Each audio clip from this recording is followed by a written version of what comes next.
The Rebound Air Walker can be quickly adjusted in order to accommodate patients with a large calf. The posterior flex edge can be trimmed to open up the walker shell. Remove the calf strap.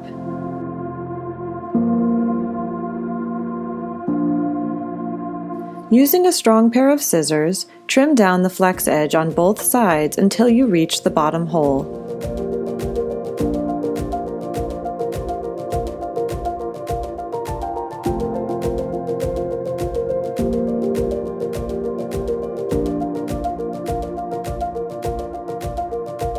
The shell of the Rebound Air Walker will now open to accommodate a larger calf. Replace the strap.